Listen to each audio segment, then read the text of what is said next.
Assalamualaikum warahmatullahi wabarakatuh. Om Swastiastu, Namo Buddhaya, Namo Kebajikan bagi kita semua. Selamat pagi teman-teman semuanya. Semoga kita selalu diberikan kesehatan dan perlindungan oleh Tuhan Yang Maha Esa. Amin. Halo, perkenalkan nama saya Yulita Intania Putri Herawati dengan NBI 115-20186 dari kelas Public Speaking C yang diampu oleh Bapak Widi. Saya berasal dari jurusan Ilmu Komunikasi, Fakultas Ilmu Sosial dan Ilmu Politik Untak Surabaya. Dengan dibuatnya video ini, semata-mata saya ingin memberikan sedikit ilmu untuk teman-teman pemirsa terkait pentingnya public speaking untuk mahasiswa. Apalagi kita sebagai mahasiswa ilmu komunikasi yang sebentar lagi akan terjun ke dunia kerja.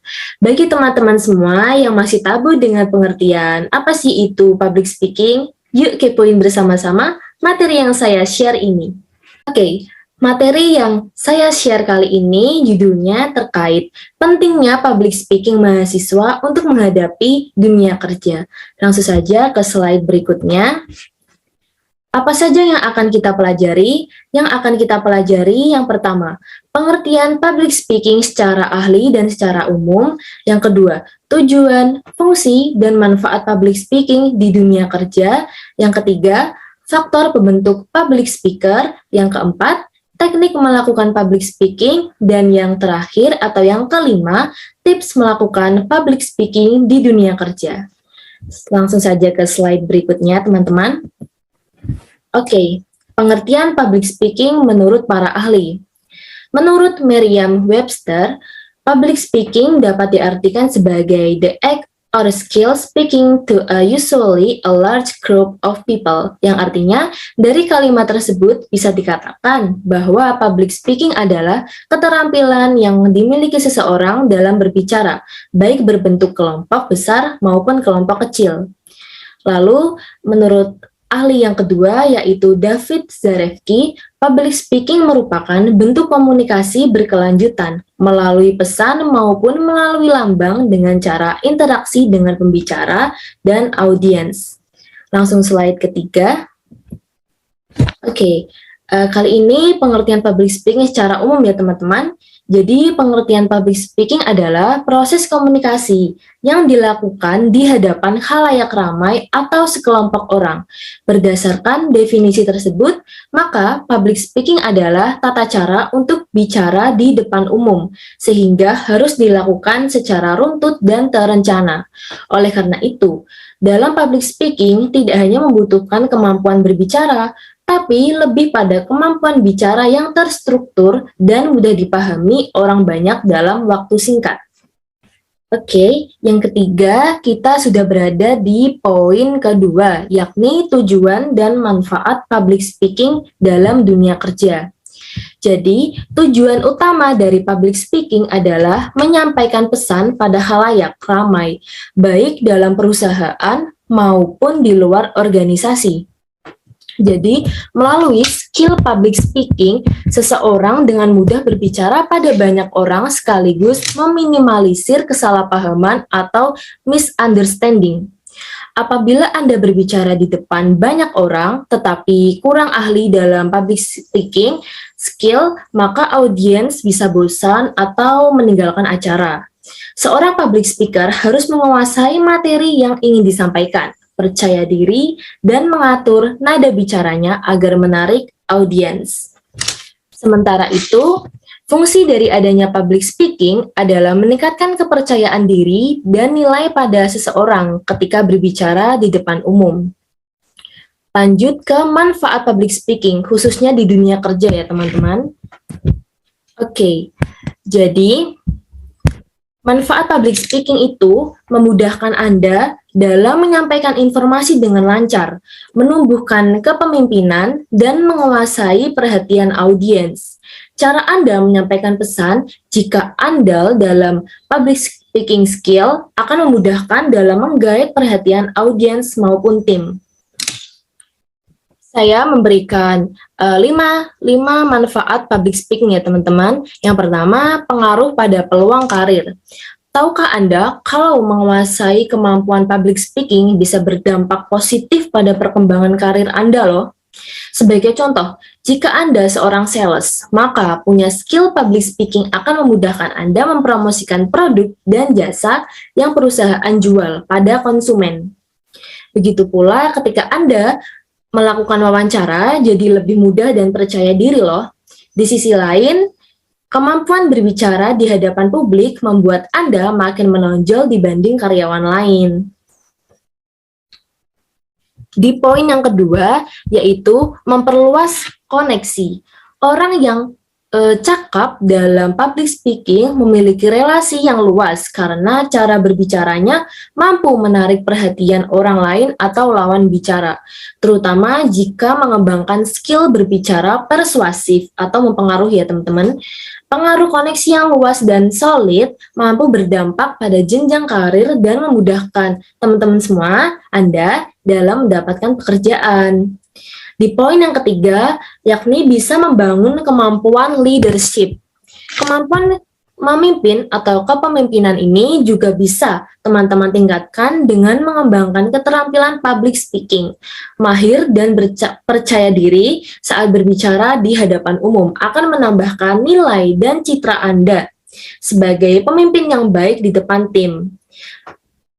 Lalu kita berada pada poin keempat, yaitu memberikan kepuasan, memiliki kemampuan berbicara di hadapan publik, memberikan kepuasan bagi Anda sendiri loh, atau bagi kita sendiri. Terlebih jika teman-teman berhasil memotivasi atau membujuk orang lain untuk melakukan sesuatu, seperti bersemangat kerja atau meningkatkan produktivitas lewat perubahan kebiasaan. Kita berada pada poin terakhir ya teman-teman, yakni meningkatkan kemampuan berpikir kritis. Berbicara di hadapan publik nyatanya juga melatih kemampuan berpikir kritis. Ini karena teman-teman bisa saja mendapat pertanyaan mendadak dari audiens. Teman-teman harus tetap bersikap tenang dan memikirkan solusinya. Oke, kita lanjut ke slide berikutnya teman-teman.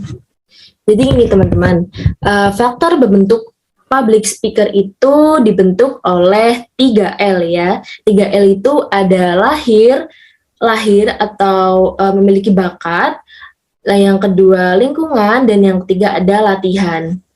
Yuk kita kepoin apa sih 3L itu.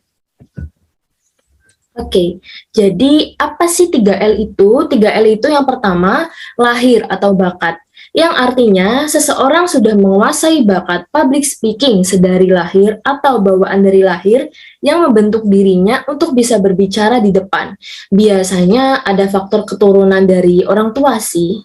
Jadi membuat kita bisa memiliki bakat itu kayak muncul sendiri begitu teman-teman.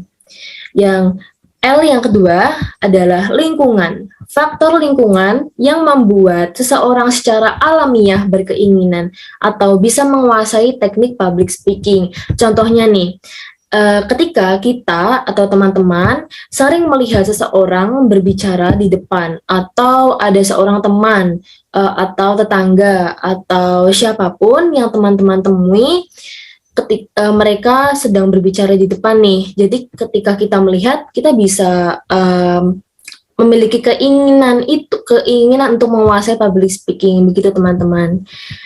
L yang ketiga, L yang terakhir nih adalah latihan. Dengan latihan terus-menerus akan membentuk teman-teman semua menjadi pribadi yang percaya diri dan lancar ketika berbicara di depan. Karena sejatinya setiap apapun kegiatan harus melakukan latihan terlebih dahulu ya teman-teman, agar kita bisa luwes, agar kita bisa menguasai teknik tersebut. Oke, lanjut ke slide berikutnya teman-teman. Apa saja teknik melakukan public speaking? Nah, teman-teman, teknik public speaking itu yang pertama ada teknik variasi suara. Teknik variasi suara ini, teknik variasi suara ini yang pertama ada jangan berbicara dengan nada datar. Karena bagaimana ya teman-teman, kita adalah Anggap saja kita sebagai public speaker, kita sebagai pemateri pada sebuah acara. Jika kita menggunakan bicara atau nada bahasa yang datar, pasti audiensnya akan merasa bosan atau seperti tidak mendengarnya, ya kan? Terus yang kedua, aturlah sesuai kebutuhan. Kita bisa mengatur variasi suara kita sesuai kebutuhan, seperti kita sedang berbicara dengan teman sebaya, atau dengan orang yang lebih tua, atau dengan jajaran yang tinggi, atau dengan anak kecil, kita harus mengatur variasi suara kita. Masa iya kita berbicara pada anak-anak, kita harus berbicara dengan marah-marah? Kan tidak seperti itu, teman-teman. Yang ketiga, bicara cepat biasanya menunjukkan antusiasme dan urgensi. Begini teman-teman, bicara cepat itu maksudnya tidak terbata-bata. Lalu bicara lambat memberikan penekanan. Kita bisa melakukan dengan bicara lambat. Bicara lambat ketika kita sedang memberikan materi, kita bisa memberikan penekanan agar audiens kita paham. Dan yang terakhir, memberikan jeda dalam memberi penekanan.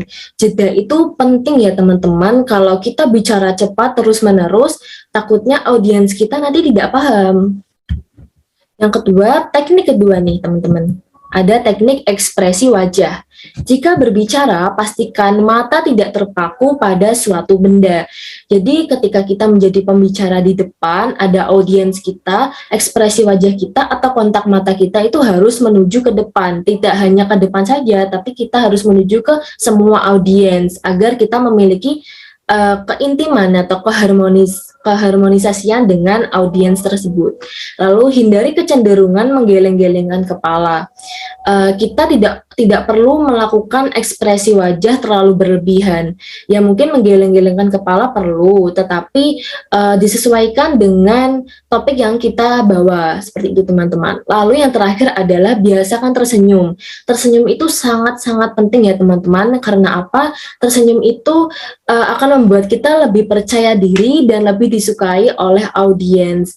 Kalau kita menjadi pemateri di depan lalu kita hanya cemberut atau kita melakukan nada datar saja dengan wajah yang juga datar, pasti audiens akan malas melihat kita. Kita harus memberikan senyuman yang terbaik agar audiens bisa menyukai kita juga dan berantusias pada topik yang kita bawa. Teknik yang ketiga adalah bahasa tubuh. Dalam suasana formal, berdiri selalu lebih baik daripada duduk. Iya teman-teman, jadi kalau kita menghadiri di acara formal, kita sebagai public speaker di acara formal, kita sebaiknya lebih baik berdiri ya daripada duduk. Kalau kita berdiri, kita bisa menghargai jajaran-jajaran tinggi yang ada di depan kita. Lalu gunakan tangan untuk memegang alat bantu. Jadi begini teman-teman, kalau kita menjadi public speaker, kita mati gaya atau apapun itu, kita bisa membawa alat bantu seperti entah tongkat, entah ballpoint, entah kertas, dan entah apalah itu, agar kita bisa menjadi santai pembawaannya. Lalu yang ketiga adalah berjalan mondar-mandir tidak dianjurkan. Nah, kalau di acara formal, berjalan mondar-mandir itu seperti tidak sopan ya teman-teman. Sebaiknya kita fokus di depan audiens, kita tatap mata audiens satu persatu, dan kita fokus pada pembawaan materi kita. Kalau informal, kita bisa sih berjalan mondar-mandir, tapi tidak terlalu berlebihan ya. Takutnya audiens nanti tidak merasa tidak enak melihat kita. Nah, kita berada pada poin pembahasan yang terakhir nih teman-teman, yakni tips lancar public speaking di dunia kerja. Oke, selain menerapkan cara-cara di atas, ada pula deretan tips lain yang dapat teman-teman aplikasikan sebagai upaya untuk memudahkan proses pengembangan sebagai berikut. Yang pertama ada menjaga kontak mata. Saat berbicara, cobalah menjaga kontak mata dengan audiens dan jangan biarkan perhatian mereka teralihkan. Melalui kontak mata, audiens akan terhubung dengan materi Anda atau materi kita sebagai public speaker ya. Poin kedua, bergabung komunitas. ada banyak komunitas public speaking yang bisa teman-teman coba ikuti. Selain melatih kemampuan berbicara di depan publik, juga memberikan pengalaman bersosialisasi untuk kita semua. Dan yang poin terakhir, memilih materi yang ringan. Memilih materi public speaking yang menarik dan ringan membantu teman-teman semua lebih mudah dalam menyampaikan informasi pada audiens dengan detail. Karena bagaimanapun juga, jika kita tidak menguasai materi tersebut, kita juga akan kesusahan dalam membonding dengan audiens. Ketika audiens bertanya, kita juga tidak bisa menjawab. Nah, yang malu siapa kalau tidak kita sendiri? Maka dari itu, ketika kita menjadi public speaker, kita harus menguasai materi dan kita harus membawakan materi yang mudah atau yang sudah kita kuasai. Seperti itu, teman-teman. Nah, kita sudah berada di slide terakhir. Saya ucapkan terima kasih. Oke. Sayangnya kita harus selesai sampai di sini. Sedikit materi yang saya sampaikan pada teman-teman semua, semoga dapat bermanfaat dan teman-teman semua bisa dengan lancar berlatih public speaking entah di area forum kampus atau sudah langsung terjun dipraktekkan di dunia kerja. Saya ucapkan terima kasih banyak untuk teman-teman semua yang sudah berantusias mendengarkan video pembelajaran saya. Jika saya ada salah kata, mohon maaf dan jangan lupa klik tombol like dan komen ya, agar kita bisa sharing terkait materi public speaking ini. Saya Yulita Intania, pamit undur diri. See you. Wassalamualaikum warahmatullahi wabarakatuh.